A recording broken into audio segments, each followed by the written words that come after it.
For Queensland dad Adam Tozer, the memory of waking up in the middle of the night, grabbing his 3 children, and evacuating his family's flooded home remains fresh in his mind. He described being awoken by his wife around 1:30 a.m. before the pair gathered their possessions in large garbage bags and helped their 6, 3, and 1-year-old children out the door of their Auchenflower property as water pooled around them.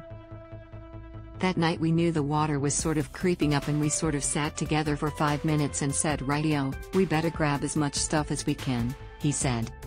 Read more. Opposite ends of the country bracing for more wet weather. When we came back into the house the water must have hit the fuse box because the lights had flicked out. Tozer said the family had rushed to a friend's house for refuge before finding emergency accommodation and, eventually, a new rental property.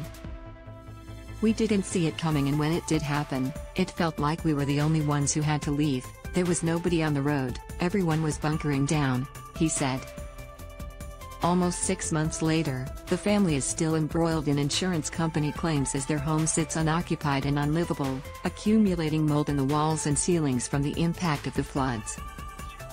Read more. New La Nina warning could mean another season of floods with thousands still waiting on government assistance grants and insurance claims to be processed. Queenslanders are now facing the prospect of yet another spring and summer period of severe flooding caused by a potential third La Nina weather event.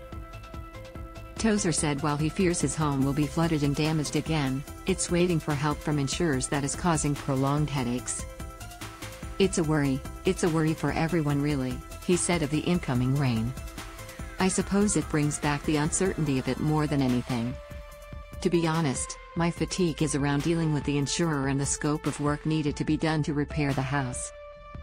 The Bureau of Meteorology has confirmed a wet end to winter with potentially 6 months of prolonged wet weather.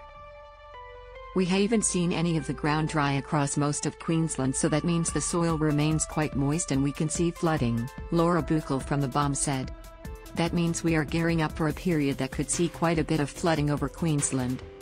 Premier Anastasia Palaszczuk urged Queenslanders to remain vigilant. We are expecting a wetter than normal spring, she said on Monday.